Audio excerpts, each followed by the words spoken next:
नमस्कार।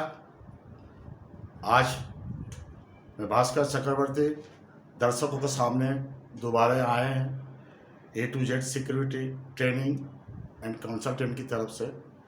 आज की हमारे पार्ट जो है, पहले पार्ट में मैंने MLC पार्ट 1 बताए थे।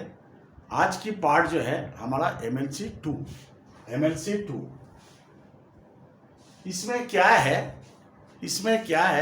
इसमें ये देखना है कि जो है हमने जो बनाया है ये पार्ट 1 पार्ट 2 करके हम बना रहे हैं, क्योंकि ये दर्शकों के सुविधा के लिए। और बहुत सारे कमेंट्स आ चुका है ऑलरेडी MLC लेके, मेडिको लीगल केसेस लेके ड्यूरिंग सिक्योरिटी परफॉर्म जो कर रहा है ड्यूटी हॉस्पिटल में, उसके बारे में। अभी पार्ट 2 में है क्या, duties of hospital security and emergency during MLC। अभी इसमें क्या है, पार्ट 2 में MLC patient belongings are dispose of by the hospital security team. ये कौन सी सेक्शन पे होता है? ये इंडियन कानून दंड प्रक्रिया का अनुसार 102 का तहत पे ये काम करते हैं इन बिहाफ ऑफ हॉस्पिटल मैनेजमेंट की तरफ से हॉस्पिटल सिक्योरिटी टीम करते हैं। सरकारी हॉस्पिटल में ये काम करता है ward master under observation of police, जो वहाँ पे पोस्टिंग रहता है उसके यहाँ पे। लेकिन प्राइवेट हॉस्पिटल में ये नौबत नहीं है।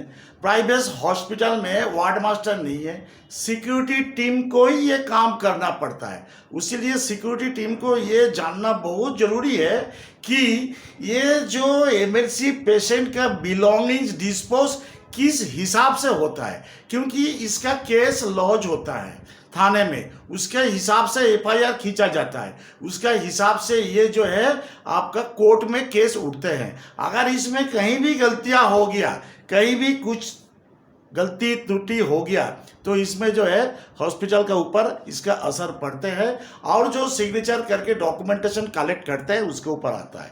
तो इसके लिए सबसे पहले जान लीजिए क्या क्या है।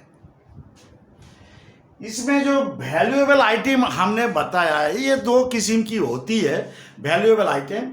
एक होता है पर्सनल मतलब कपड़ा लत्ता लोग जो भी पहन के आते हैं आदमी, वो। दूसरी है जो है वैल्यूएबल में बहुत सारे ऑर्नामेंट होता है, गोल्डेस होता है, पैसे होते हैं, कार्ड होता है, डॉक्यूमेंट होता है, मोबाइल होता है। हर चीज़ ये वैल्यूएबल आइटम में माना जाता है।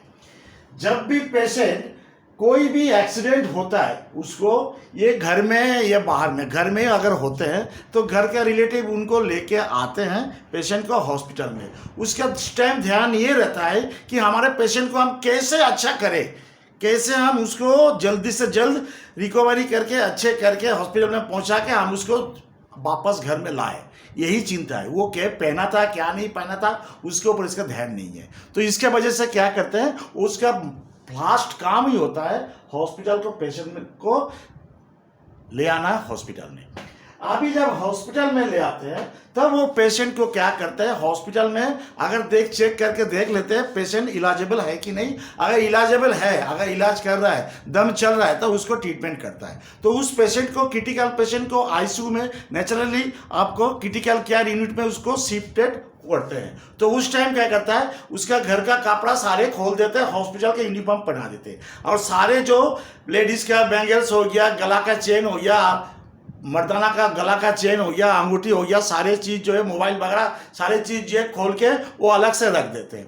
उसका बाद पेशेंट जब शिफ्ट हो जाता है, उसका बाद वो घर के आदमी को बुलाते हैं, बुला के उसका बाकायदा रजिस्टर में लिखवा के patient belonging item valuable personal वो क्या करते हैं, घर का आदमी को हैंड ओवर करता है, रिलेशनशिप लिखते हैं और ID प्रूफ लेते हैं, कॉन्टैक्ट नंबर लिखता है। ये करता है इमरजेंसी का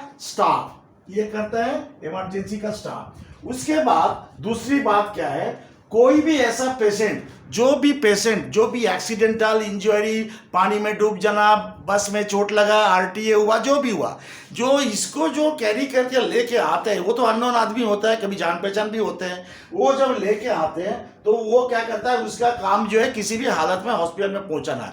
उसका पास ना वैलिड आईडी कार्ड होता है, ना उसका रिलेटिव ना कोई है, ना उसको कोई रिलेशन में लगता है, तो उसको हैंडओवर नहीं करता है। तो वो क्या करता है, वो अपने जो है वो प्राइवेट हॉस्पिटल का इमरजेंसी स्टाफ क्या करता है, उसको सिक्योरिटी डिपार्टमेंट में फोन करते हैं। सिक्योरिटी ऑफिसर जो भी रहते हैं, सुपरवाइजर जो भी होता है, वो क्या करता है, उसका बाकायदा उस चीज को पर्सनल कौन सी है, वैल्यूएबल कौन सी है, उसको आइडेंटिफाई करते हैं। करने के बाद रजिस्टर में लिखते हैं, लिखने के बाद उसको वहां से सिग्नेचर करते हैं, करके अपने कब्जा में, अपने हैसियत में वो लेते हैं। लेकिन ये सारे प्रोसीजर सीसीटीवी का अंडर में होना चाहिए, पहले वाला भी अभी भी। किसी भी लेन देन ये सीसीटीवी का अंडर में होना चाहिए। ये फर्दर इन्वेस्टिगेशन, फर्दर मिसिंग का क्वेरी, हर चीज के लिए ये काम आता है। अभी जो है उसमें जो लेते हैं, तो उसमें जो है वो लेने के बाद वो अपने रजिस्टर में फिर चढ़ाते हैं। चढ़ाने के बाद वो अपने कस्टडी में रखते हैं। अपने जब रजिस्टर में चढ़ाते हैं, उसमें टैग होता है पेशेंट का name, bed number, UHID number या पेशेंट का ID number, date of admission, कौन सी वार्ड में गया, ये सारी चीज उसमें टैग करके लिखा रहता है। सेम चीज जो है रजिस्टर में लिखा रहता है। ये किससे लिया, इमरजेंसी में किससे लिया, कितना बजे लिया, कौन सी डेट में लिया, ये सारे चीज जो है उसमें लिखा रहता है। और वो सारे MLC पेशेंट का ही होता है, वो लिया रहता है। उसके बाद उसका काम क्या बनता है, उसको सेफ कस्टडी में रख देना। हर चीज डॉक्यूमेंटरी और सीसीटीवी के तहत पे ये होना चाहिए। सीसीटीवी का अंदर में ही रखना है इसको।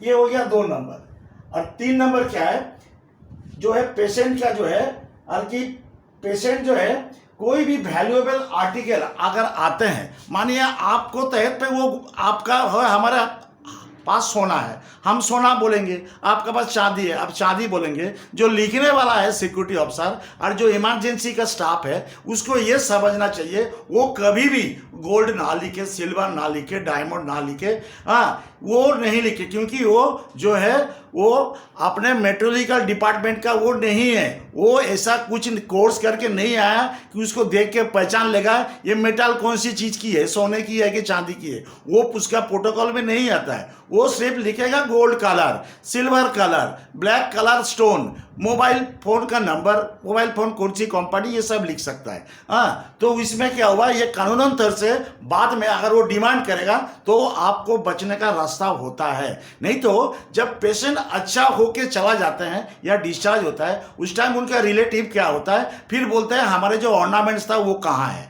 हमारा जो डायमंड था वो कहाँ है, हमारा जो मोबाइल था वो कहाँ है। ये जब डिमांड करते हैं तब वो सिक्योरिटी को टीम को, सिक्योरिटी ऑफिसर को, उनका टीम को बड़ी दिक्कत होता है, क्योंकि उसने जो चीज अगर सही ढंग से, सही तरीका से रिकॉर्ड करके नहीं लिया है तो इसमें वो फंस जाते हैं बेचारे।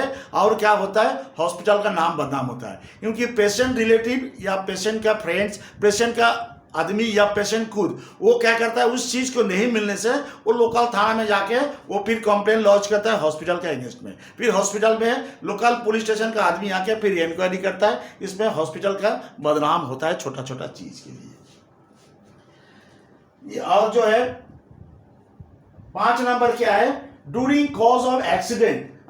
ड्यूरिंग कॉज ऑफ एक्सीडेंट, जो भी एक्सीडेंट हुआ, कॉज ऑफ एक्सीडेंट में जो भी बाहर से लेके आए हैं पेशेंट को, और पेशेंट का पास जो ऑर्नामेंट है, जो वैल्यूएबल आर्टिकल है, वो उनको देना नहीं है। क्यों नहीं देना है, क्योंकि वो बाहर का आदमी जब पूछेगा वो कौन है, उसका साथ क्या रिलेशन है, MLC करने का पहले वो बोलेगा हम जा रहा था, हमको मिला, हम लेके आया, उसको वो देना नहीं है। अक्सर क्या होता है, अगर कोई एक्सीडेंट होकर बाहर में पड़े रहते हैं, हमारे देश में क्या होते हैं, वो अपने ऑर्नामेंट्स वगैरह ये वगैरह सारे खोल के ले लेते हैं, मोबाइल वगैरह चोरी करता है, उसका बाद कोई ना कोई कर देते हैं। और ये बेचारा भले आदमी ये क्या करता है, उनको लाके हॉस्पिटल में दाखिल करता है। फिर जो उसको जो मिला है हॉस्पिटल वाला को वही चीज़ लिखना है, जो चीज़ नहीं मिला वो नहीं लिखना है। ये जब जो ये सारे चीज़ जो है CCTV का अंडर में होना चाहिए।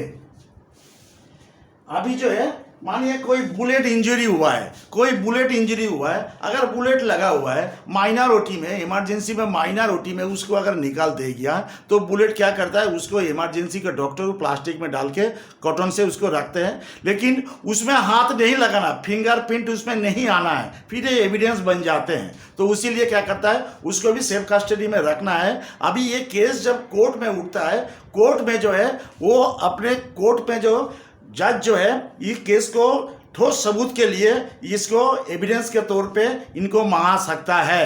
तो इसको सिक्योरिटी ऑफिसर को या सिक्योरिटी टीम को, लोकल पुलिस वाला या कोर्ट जिसको डिटेल करते हैं पुलिस डिपार्टमेंट को, वो क्या करता है, ये सीजर मेमो बना के उससे बाकायदा सीज करके वो ले जाते हैं। तो उसमें जो कॉपी देते हैं वो कॉपी को अपने फाइल में एक रखना है और एक जो है एमआरडी में देना है। एमआरडी मतलब मेडिकल रिकॉर्ड डिपार्टमेंट हॉस्पिटल में ये देना है। ये एमएलसी का आज सेकेंड पार्ट था, अभी थर्ड पार्ट बाकी है, एम्पुटेशन बाकी है।